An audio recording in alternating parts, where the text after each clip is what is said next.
So, hello everyone. There is one question that every leader today must answer about AI. But to understand that question, we first need to clarify a few points about what AI is and what AI can do.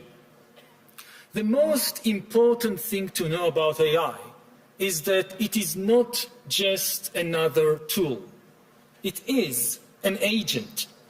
It can learn and change by itself and make decisions by itself. A knife is a tool.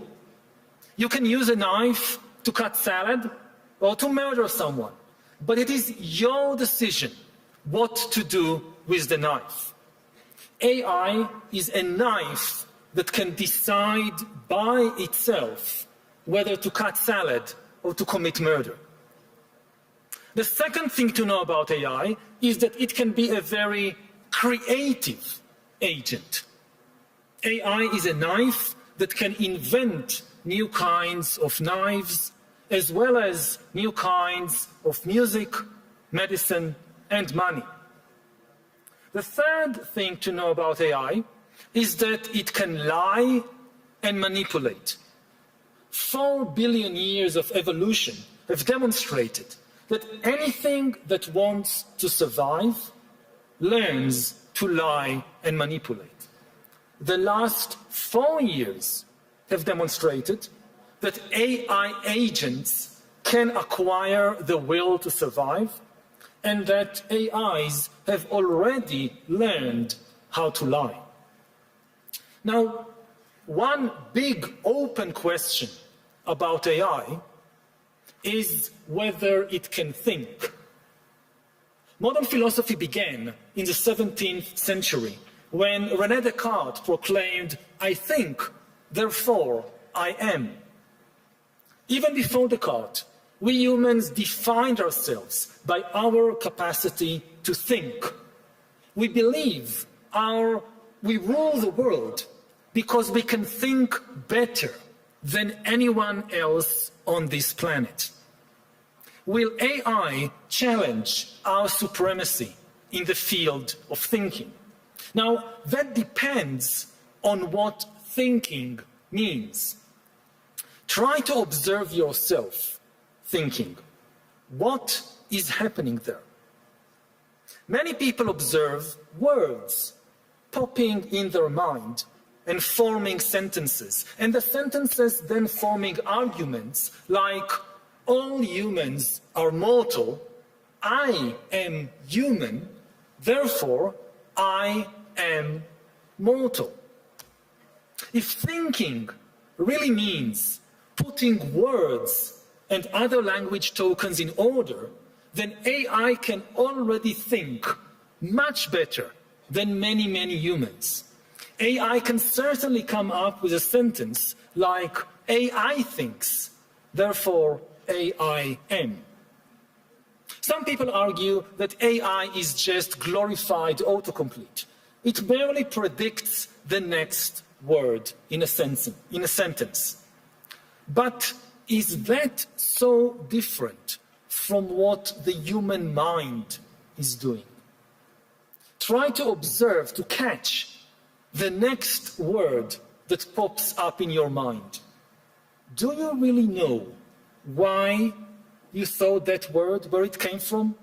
Why did you think this particular word and not some other word? Do you know?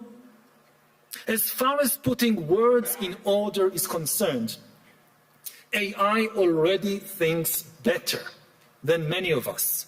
Therefore, anything made of words will be taken over by AI. If laws are made of words, then AI will take over the legal system. If books are just combinations of words, then AI will take over books. If religion is built from words, then AI will take over religion. This is particularly true of religions based on books, like Islam, Christianity, or Judaism. Judaism calls itself the religion of the book, and it grants ultimate authority not to humans, but to words in books. Humans have authority in Judaism not because of our experiences, but only because we learn words in books. Now, no human can read and remember all the words in all the Jewish books, but AI can easily do that. What happens to a religion of the book when the greatest expert on the Holy Book is an AI? However, some people may say, can we really reduce human spirituality to just words in books? Does thinking mean only putting language tokens in order?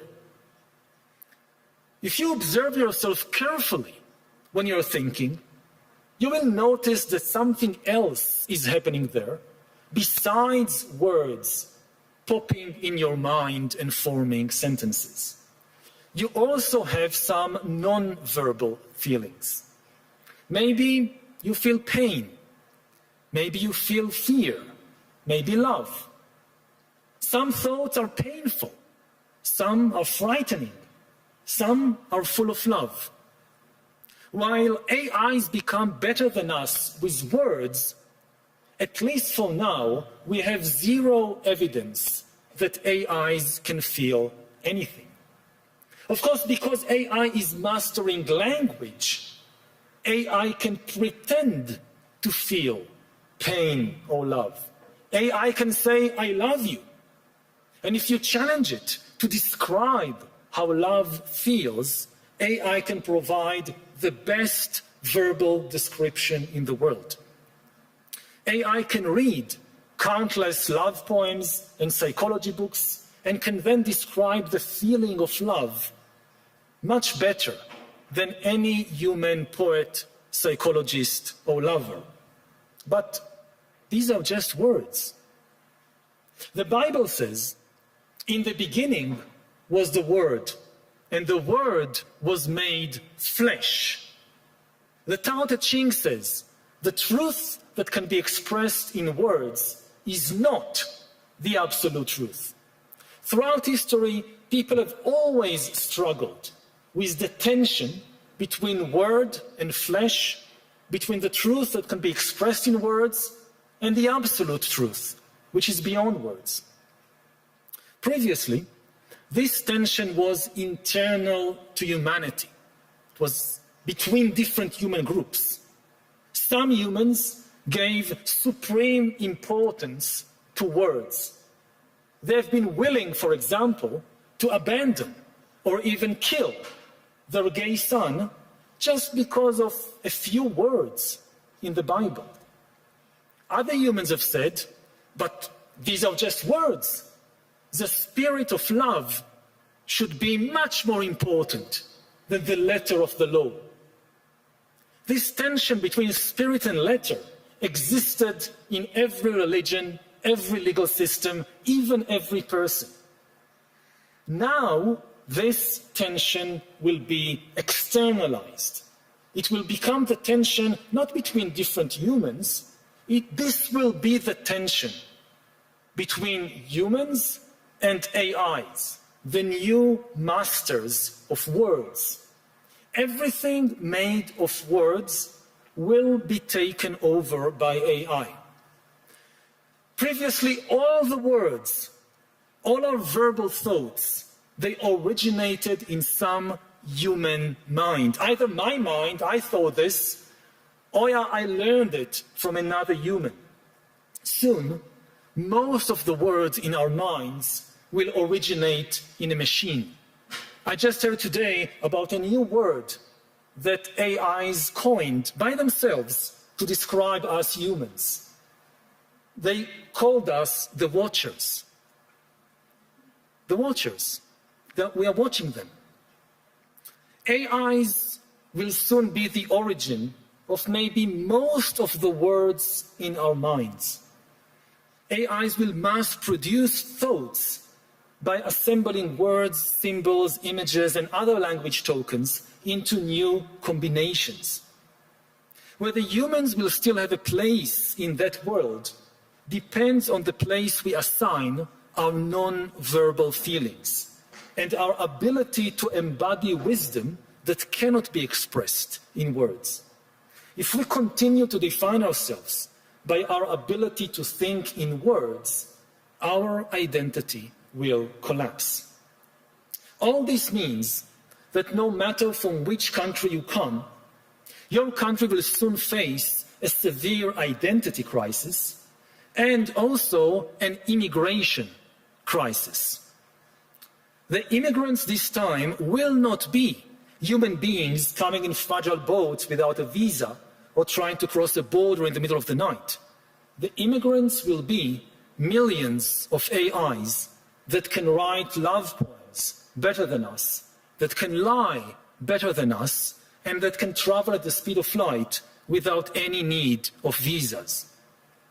Like human immigrants, these AI immigrants will bring various benefits with them. We will have AI doctors to help in our healthcare systems, AI teachers to help in our education systems, even AI border guards to stop illegal human immigrants. But the AI immigrants will also bring with them problems. Those who are concerned about human immigrants usually argue that immigrants might take jobs, might change the local culture, might be politically disloyal. I'm not sure that's true of all human immigrants, but it will definitely be true of the AI immigrants. The AI immigrants will take many human jobs. The AI immigrants will completely change the culture of every country. They will change art, religion, and even romance. Some people don't like it if their son or daughter is dating an immigrant boyfriend. What would these people think when their son or daughter starts dating an AI boyfriend? And of course, the AI immigrants will have some dubious political loyalties. They are likely to be loyal not to your country, but to some corporation or government across the ocean, most probably in one of only two countries, China or the USA.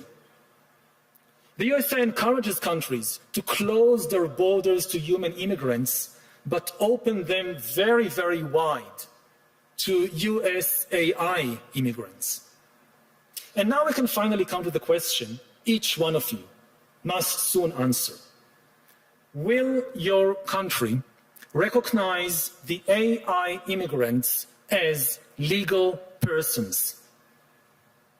AIs are obviously not persons. They don't have a body or a mind. But a legal person is something quite different from a person. A legal person is an entity that the law recognizes as having certain legal obligations and rights. For example, the right to hold property, to file a lawsuit, and to enjoy freedom of speech. In many countries, corporations are considered legal persons. The Alphabet Corporation can open a bank account, can sue you in court, or can donate to your next presidential campaign. In New Zealand, rivers have been recognized as legal persons. In India, certain gods have been granted such recognition. Of course, until today, recognizing a corporation, a river, or a god as a legal person was just legal fiction. In practice, if a corporation like Alphabet decided to buy another corporation, or if a Hindu god decided to sue you in court, the decision wasn't really made by the god. It was made by some human executives, shareholders, or trustees. It is different with AIs. Unlike rivers and gods, AIs can actually make decisions by themselves. They will soon be able to make the decisions necessary to manage a bank account, to file a lawsuit, and even to operate a corporation without any need of human executives, shareholders, or trustees. AIs can therefore function as persons. Do we want to allow that? Will your country recognize AIs as legal persons? What if other countries do it? Suppose your country doesn't want to recognize AIs as persons, but the USA, in the name of deregulating AI and deregulating the markets, grants legal recognition, legal personhood, to millions of AIs which start running millions of new corporations. Will you block these US AI corporations from operating in your country? Suppose some US AI persons invent super efficient and super complex financial devices that humans cannot fully understand and therefore don't know how to regulate. Will you open your financial markets to this new AI financial wizardry, or will you try to block it, thereby decoupling from the American financial system? Suppose some AI persons create a new religion which gains the faith of millions of people. That should not sound too far-fetched, because after all, almost all previous religions in history have claimed that they were created by a non-human intelligence. Now, will your country extend freedom of religion to the new AI sect and to its AI priests and missionaries? Maybe we should start with something a bit simpler. Will your country allow AI persons to open social media accounts, enjoy freedom of speech on Facebook, on TikTok, and be friendly with your children? Well, of course, that question should have been asked 10 years ago. On social media, AI bots have been operating as functional persons for at least a decade. If you think AIs should not be treated as persons on social media, you should have acted 10 years ago. 10 years from now, it will be too late for you to decide whether AIs should function as persons in the financial markets, in the courts, in the churches. Somebody else will already have decided it for you. If you want to influence where humanity is going, you need to make a decision now. So, what is your answer as a leader? Do you think the AI immigrants should be recognized as legal persons? If not, how are you going to stop that? Thank you for listening to this human.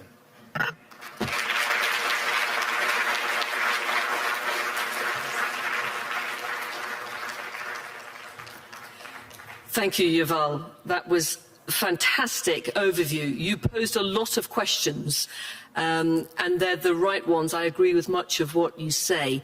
We're here in Davos, where the theme is around dialogue, and I was struck by your commentary around words and the importance of words, and that being something that demarcates human animals from other animals, although that's debatable, that there's other language there. So in the context of Davos and the range of people we have here from technology, from the business world, from politicians, how would you like to see, what is the answer that you have in terms of this slightly dystopian world you've potentially put in front of us?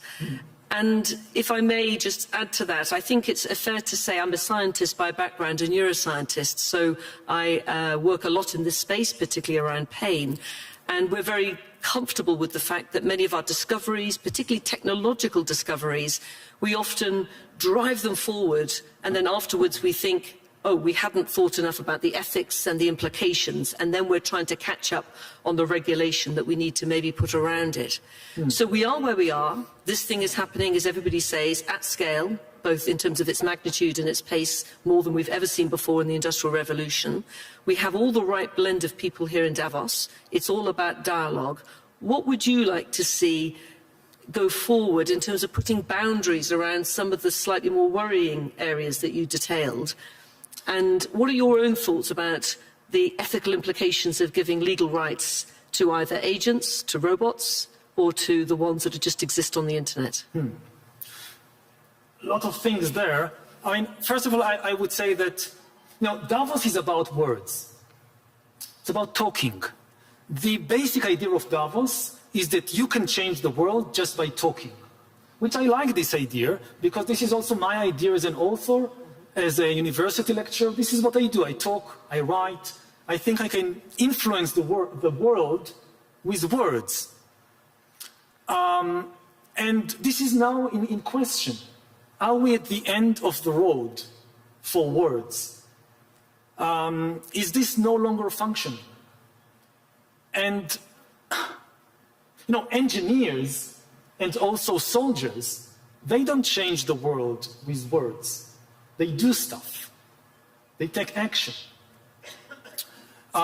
Philosophers, scholars, also political leaders, they try to change the world with words, by saying things. And maybe we've reached the end of that road. And what does it mean? That, we humans, we conquer the world ultimately, I would say, with language and words. Because yes, engineers can make weapons and soldiers can wield them, but to build an army, you need to convince thousands of strangers to cooperate. How do you do that? With words, with ideology, with religion. So humans took over the world not because we are the strongest physically, but because we discovered how to use words to get thousands and millions and billions of strangers to cooperate. This was our superpower. And now something has emerged that is going to take our superpower from us. Until a few years ago, nothing on Earth could use words. Only humans. Chimpanzees couldn't, rivers couldn't, the sun couldn't. We could use words. Now there is something that is able, or soon will be able to use words better than us. And you look just, at what happened on social media and the immense change it brought to the world there. So 10 years from now, living in a world in which AIs are in command of language, how does that look like? Well, Davos in 10 years might look very different, as you say, so that's a future we can all try to think about in the context of who would be here beyond the physical human. But if I may just discuss a little bit around the fact that it's not new for humans to be beaten by technology. So if we think about some of the we can't fly, and we built aeroplanes. Cars can go faster than us. We're very comfortable with that. The threat that comes with AI is the fact that it's a threat to the sovereign power of our ability to think. And that is destabilizing. I say that as an academic and an educator. That's something that is very threatening. But if we go back to, say, a robot, the value we would place on a robot being able to run 100 meters faster than Usain Bolt is less. There's something about the human endeavor, the struggle, the suffering, the fact that we can have a collective sense of empathy and understanding about what it meant to achieve something, even if it was lesser with technology. I just wonder whether an author that would replace you, how much as a human we would value that, the words of that, the creativity that comes from art that's been done with artificial intelligence. Do you think we will value it as much, and therefore there's still a place for humans in the creative space of thinking and words? That's the identity crisis, because Descartes didn't say, I run, therefore I am. Based human identity on our capacity to think. We always knew that cheetahs can run faster than us. We always knew that elephants are much bigger and stronger than us. So we didn't define ourselves by this, we defined ourselves by thinking. And now something is going to be better than us in thinking, if thinking means putting words in order. Now, I'm an author, I'm a speaker, I put words in order. This is my game.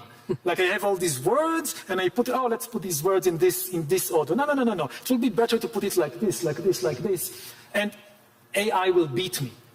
I don't know how long it will take, 2 years, 5 years, 10 years, it will beat me. And then what does it mean for our identity? People identify, with the streams of words in their mind. Like you close your eyes, you try to see what's happening inside me. Many people, I'm one of them, we see words popping up, organizing themselves. We identify with that. Mm.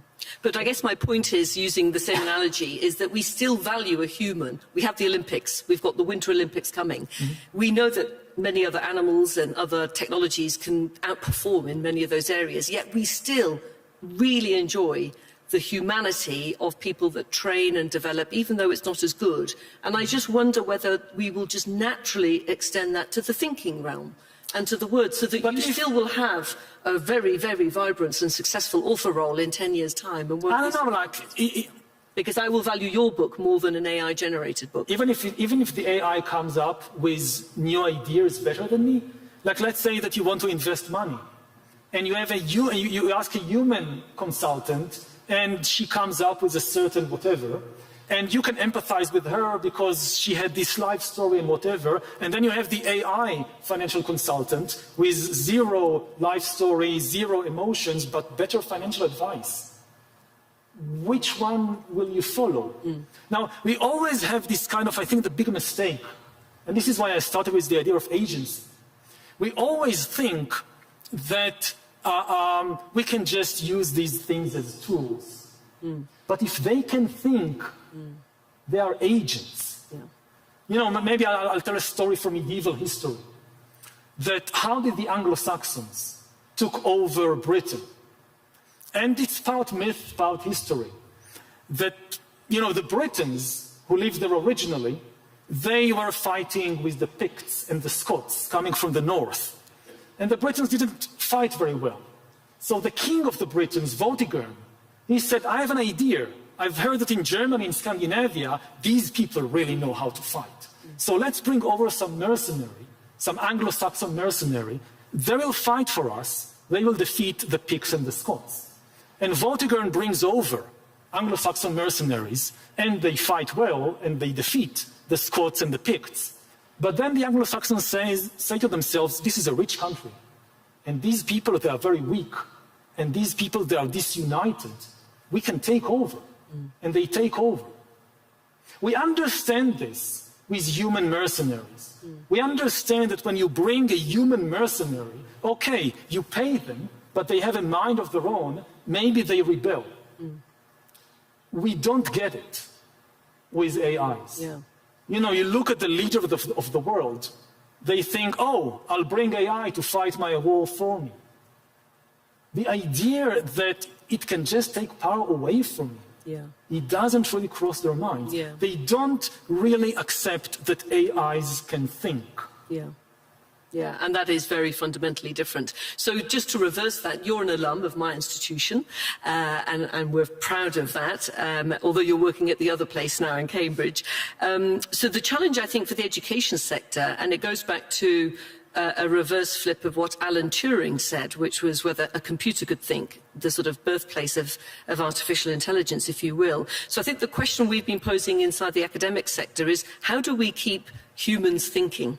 Because if we keep abdicating our decision-making, our financial decisions, or whatever it might be, increasingly to AI, the worry we have quite quickly, and we're seeing this with students coming to us through the school system, very overusing ChatGPT, is the de-skilling of critical faculties of human brain thinking. So what's your advice to me in the academic sector about how can we hang in there as humans and keep humans thinking so that we at least have some capacity to live alongside these technologies, which, as you say, bring us into a very different place going forward in terms of world order? At the present moment, we still think better. So at the present moment, it's kind of telling people, you need your critical thinking, you need moral evaluations, you cannot get that from AI. But we need to prepare to the moment when this is no longer the case. We need to prepare for the moment, let's say again, take economics or finance, when AIs create a new financial system that they understand and we don't understand? How do you train economists or politicians in a world in which humans really can no longer understand how finance functions? Because AIs have created this super complex financial system that we are like the horses, that horses can see that they are being traded from one human to another for a few shiny gold coins. They can't understand this idea of money, too complicated. We can be in the same situation 10 years from now, Davos 10 years from now.